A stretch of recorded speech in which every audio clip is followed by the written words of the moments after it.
good evening and welcome. Tonight we will be going over the history and geography of Alytus in Lithuania. Lithuania is a country along the Baltic Sea. It is therefore part of the Baltic states. But as you can see, Alytus is not along the coast. It is inland and borders Belarus and Poland. But that doesn't mean that it isn't a very watery place. There's my kitten in the background. He's kind of sad because he wants to sleep on my shoulders right now. Sorry, kitten.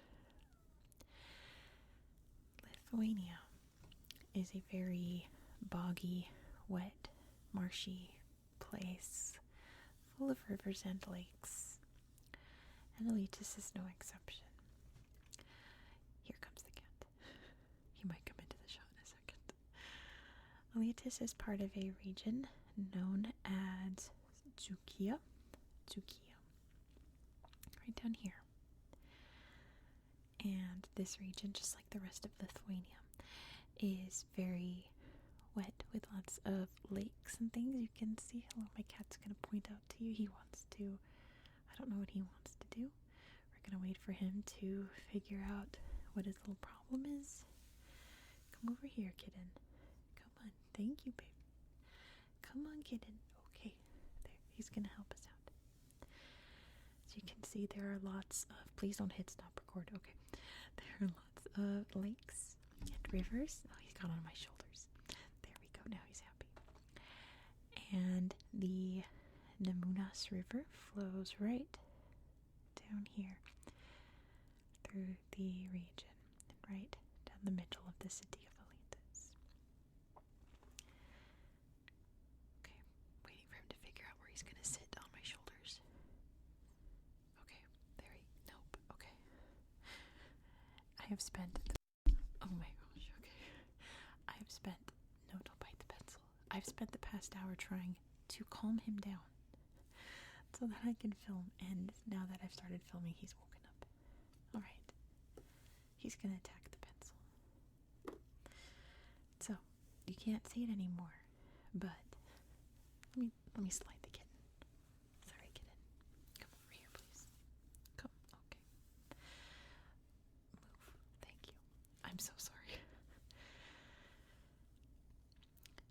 This area was not written about officially until 1377, but obviously it existed for way longer than that. And we can look at Lithuania's history and kind of surmise what was going on here. Lithuania was the last country in Europe to convert to Christianity. Before that, it was a very pagan nation. Think summer solstice, maypoles, flower crowns, all those kinds of very natural, earthy kind of things. So this region would have been no exception.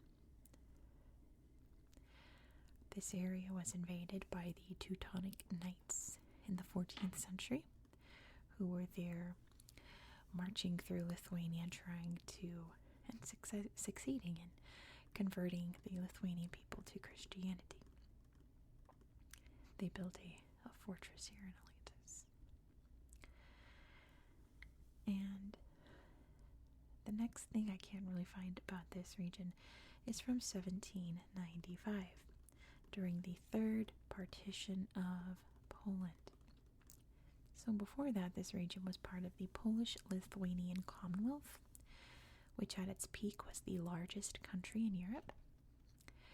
But Poland's power waned drastically in the 18th century and got gobbled up by lots of other powers, mainly Russia and Prussia. And yeah, pretty much. So, when the third partition of Poland occurred, that's when Poland pretty much ceased to exist. Let me let my cat back up. No? Okay. He doesn't know what he wants. He wants to cuddle on my the third partition of Poland turned half of this region into Russia and the other half into Prussia. That's what I'm getting at. And essentially, the city of Alytus was split in half because the split was along the river here. So half of Alytus was in Russia, the other half was in Prussia. After the Congress of Vienna, which was the big peace talks after Napoleon went and did his thing across Europe, trying to let the dust settle and figure out what we're going to do now. Let me get my cat's out of the pencil. There we go. Make sure he doesn't try to eat it. During the Congress of Vienna, Poland had a bit of a comeback, and the western area was given to Poland.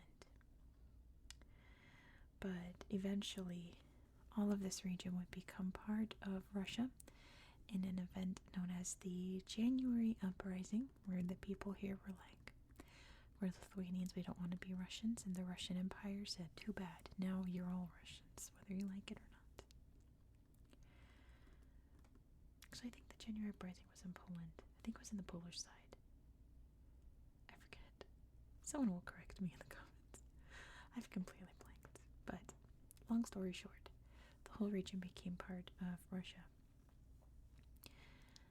There's a bit of gap in the Russian takeover here after 1919. The Russian Revolution had happened. Russia was tattered. So the people here took advantage of that.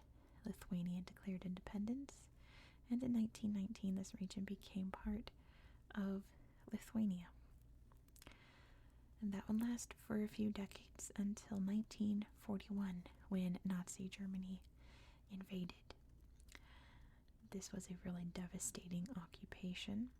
The entire Jewish population of Alytus, and from what I could tell in my notes, the entire region of Alytus were killed or exported elsewhere. You know what I mean. But yeah, many other peoples and Russians living in the area as well, including them, also suffered a great deal under the occupation.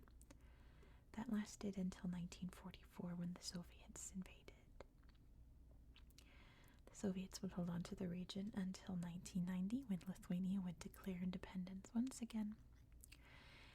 And that's pretty much where we are in history. So let me grab my tablet. 1 second. My tablet is way over here. 1 second. I was keeping it from the cat because he likes to play with it.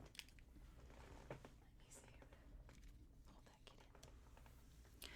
Hopefully he's not going to see the tablet and think it's his toy and he's going to start tapping on anything. Oh no. Oh no. Oh no. Nope, it's not your toy. I have a little game on here that little mice go across the screen and he chases, and he loves it a lot. It's not your game, honey. Okay. Okay. Yes. So here's Alytus. Let's zoom out so we can see exactly where we are in the world. Here we can see Europe. These are the Baltic states up here, the Baltic Sea, and the rest of Eastern Europe. Over here you can see Belarus, Poland, even Scandinavia, Finland, Sweden up here. So let's take a look at this town. I've tried to look through to see if there are any cool sites. Not really, except for this big green space. I was reading Lithuania's tourism websites, and they said that the big pride of Alytus was how much greenery they had in the city. And yeah, that is a lot of green. Can see the river winding through the city here, so just imagine like the people living here being in a different country than the people over here. We're actually going to see that in tomorrow's video, where that's an actual thing, a city split between two countries, so be sure to subscribe so you won't miss out. But let's look at this green space here. Try to keep the cat away. No, little cat. Please don't. Please don't. Please don't. Please don't. Okay. Bye, kitten. Please leave, kitten. I love you, but you can't. You can be here, but you can't be here. There we go. Okay. He's sitting between my arms. Look at this green space here. Beautiful flowers there in the foliage. Little shroomy guys growing along the trees. Little snowdrops. It's all very, very, like, I don't know how to describe it, like earthen. I guess, you think about those old times in Lithuania when it was flower crowns and maypoles and all of that. This is kind of the scenery you would expect to see for that, huh? Like picking herbs and mushrooms. And, I don't know. It has that vibe to it. That's interesting. The pine cones arranged. What's happening there? Little lichens and everything. Very, very beautiful, beautiful green spaces. Not just in the town of Alytus, but all throughout the region. We can see the national park here of Tsukios, which is also lovely. This big observation tower, which if I tried to go up there, I'd probably be in tears, but look at that beautiful view. I assume that's some kind of neat greenhouse or maybe an art installation. Very classic old building. Little church there. And I'm not sure what that says. That's where that dome is. But it's really pretty. Gorgeous old churches, gorgeous old trees. Oh, here's the inside of it. Will you look at this? What is this supposed to be? So it's a dome, and the inside is a pyramid, and inside of that is this goblet contraption surrounded by chairs. That's not weird at all. Big, beautiful wooden cross there. That's really pretty. Nice church, old homes, beautiful angel statue. That's lovely. Oh my. That looks like a mushroom, but it looks like a little house. There's the big observation tower that you'll never ever catch me climbing. It's way too big. And either Christ or maybe a saint there. Some biblical figure maybe, or maybe the local patron saint. I'm not sure. I guess I haven't looked through that slideshow because I don't remember a lot of those pictures. Maybe I was looking through some of these, but you get the gist of it. Lots of cool sights to see there in the national park. Another big town that I was enjoying was this one, Druskininkai, which I'm sure is not how you say it at all. But I liked how this town looks very traditional. Little castle there, but with its modern little flares here and there. Beautiful and quaint. This region of Lithuania is an Orthodox church. You can tell by the dome, the cross there. This region of Lithuania feels like everything is not quite old and not quite new, not quite big, not quite small, not quite extravagant, but not quite plain. Just kind of in the middle. And then I found, let's see if I can find it now. Watch me lose it. I need to zoom out because I think I am crooked. Yeah. There we go. So I can show you something completely different in the town of Grutas, and that's this park here, which you can see it says Gruto Park in English, I assume. But everywhere else I've seen online, it's called Stalin World. And that's because this park is a dumping ground for many, many Soviet statues. Soviets loved building statues, busts, monuments, etc., etc. It was really their thing, and they're very brutalist, like cubed kind of style. So this is a whole park full of them. There's Lenin chilling on the bench with a good book, probably the Communist Manifesto. There's Stalin, looking very lost in thought. I'm not sure who that is. I assume it's Trotsky.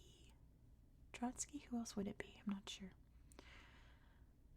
There's a big, I guess like a big Mother Russia.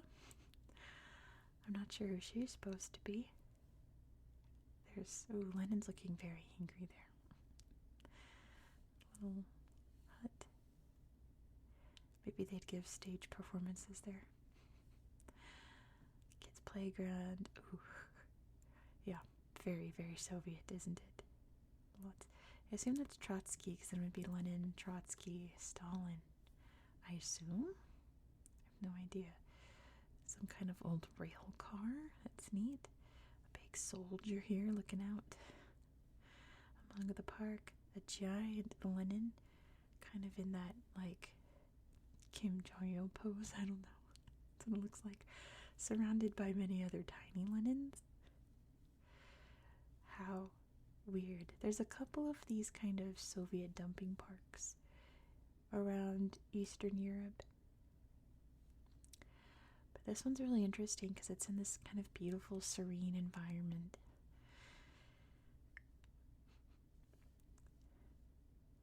Look how angry Lenin looks there. Looks like he's looking in the sun and he's got a squint. But nevertheless, that's pretty much all that I have to show you today.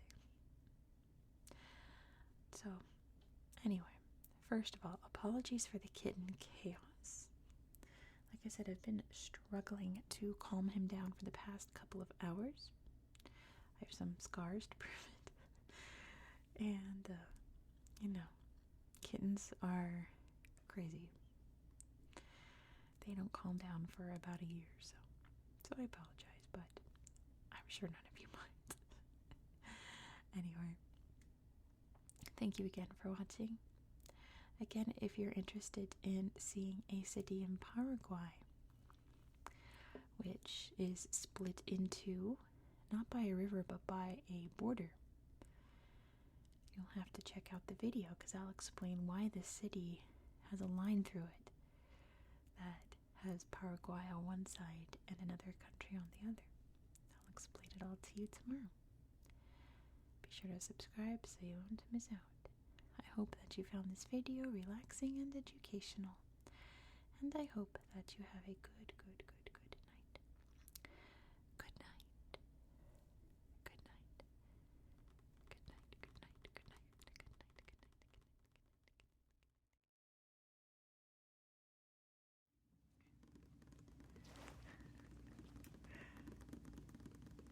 Good evening and welcome. Tonight, Jet and I are attacking me, and we are going to be talking about, oh my gosh, please stop, please don't bite.